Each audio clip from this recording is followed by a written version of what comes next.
నెల్లూరు జిల్లా మనుబోలు మండలం ప్రజల సమస్యలను పరిష్కరించడంలో కూటమి ప్రభుత్వం కృషి చేస్తుందన్నారు ఎమ్మెల్యే సోమిరెడ్డి చంద్రమోహన్ రెడ్డి. స్థానిక ఎంపీటీఓ కార్యాలయంలో నిర్వహించిన ప్రజా దర్బార్ కార్యక్రమంలో పాల్గొని అర్జీలను స్వీకరించారు. గత వైసీపీ ప్రాంతాల్లో ప్రజల సమస్యలు పట్టించుకోకుండా అవినీతికి పాల్పడ్డారని అన్నారు. ప్రభుత్వ హయాంలోని రైతుల సమస్యలు ప్రజల సమస్యలను పరిష్కరిస్తున్నామన్నారు ఎమ్మెల్యే సోమిరెడ్డి చంద్రమోహన్ రెడ్డి. ఫిర్యాదుల దినం పిటిషన్స్ డే చూసాము.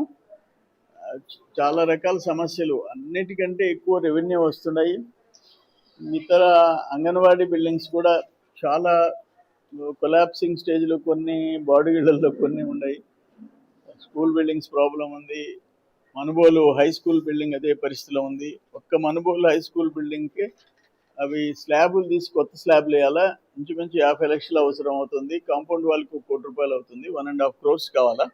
ఎస్టిమేట్స్ తయారు చేయమన్నాము. సిఎస్ఆర్ ఫండ్ కింద ఏదో ఒక కంపెనీని కన్విన్స్ చేసి దాన్ని శాంక్షన్ చేయిస్తాము.